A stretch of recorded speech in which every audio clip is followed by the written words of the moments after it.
Hi hello வணக்கம் and welcome to this is movies review Tamil. இந்த movie ரிவ்யூவில் ஆண் பாவம் பொல்லாதது இந்த மூவியோட ரிவ்யூ பற்றி தான் பார்க்க போகிறோம். ஸோ இந்த படத்தோட ஒன்லைன் ஸ்டோரின்னு கேட்டிங்கன்னா படத்தோட ஸ்டார்டிங்லேயே ரியோராஜ் ஒரு ஐடி கம்பெனியில் வேலை பார்த்துட்டு இருக்காரு. இவருக்கு மாளவிகா மனோஜை பார்த்தீங்கன்னா பொண்ணு பார்க்கறதுக்காக கூட்டிகிட்டு போகிறாங்க. மாளவிகாவோட அப்பா ஒரு ஸ்ட்ரிக்டான ஒரு கேரக்டராக இருக்காரு. பொண்ணுனா இப்படி தான் இருக்கணும், அடக்க ஒடுக்கமாக இருக்கணும்னு சொல்லிட்டு ஒரு கட்டுப்பாட்டுக்குள்ளேயே அவரை வளர்த்து வச்சிருக்காங்க.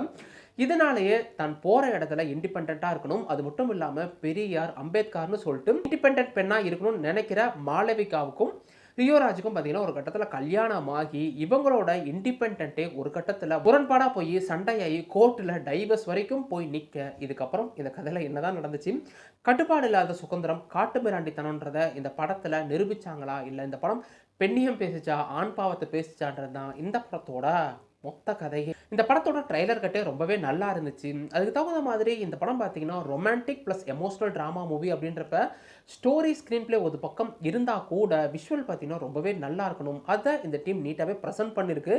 சினிமோட்டோகிராஃபியாக இருக்கட்டும், பாடல்களாக இருக்கட்டும், எம்ஆர் ராதாவை வச்சு மைக்கேல் ஜாக்சனில் ஒரு சாங்ஸ் ஒன்று கோரியோகிராஃப் பண்ணியிருப்பாங்க. அதுன்னு சொல்லிட்டு ரொம்பவே நல்லா இருந்துச்சு. ஸ்டோரின்னு பார்க்கும்போது இதுக்கு முன்னாடி வந்தால் ஒரு கதைக்களமாக இருந்தால் கூட அதில் ஃபெமினிசம்னா என்னன்னு பேசினது, கிளைமேக்ஸில் இருக்கக்கூடிய எமோஷனல் சீக்வன்ஸ்னு சொல்லிட்டு இந்த டீம் பார்த்தீங்கன்னா சூப்பராகவே ப்ரெசென்ட் பண்ணி எடுத்துகிட்டு போயிட்டாங்க. ஃபர்ஸ்ட் ஆஃப் முழுக்கவே காமெடியாக தான் இருக்கும். ரியோராஜ் பார்த்தீங்கன்னா ஒரு அப்பாவி மாதிரியே இருப்பார்.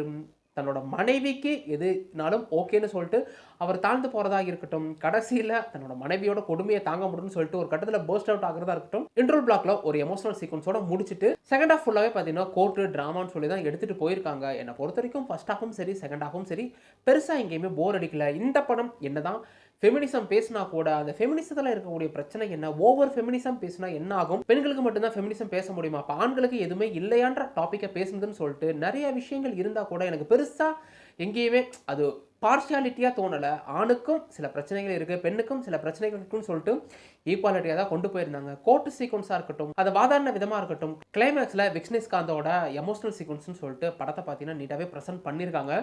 இந்த படத்தில் நிறைய காமெடி போர்ஷன் இருந்தால் கூட என்னை பொறுத்த வரைக்கும் அது பர்சனலாகவே ஒர்க் அவுட் ஆகிருக்கு.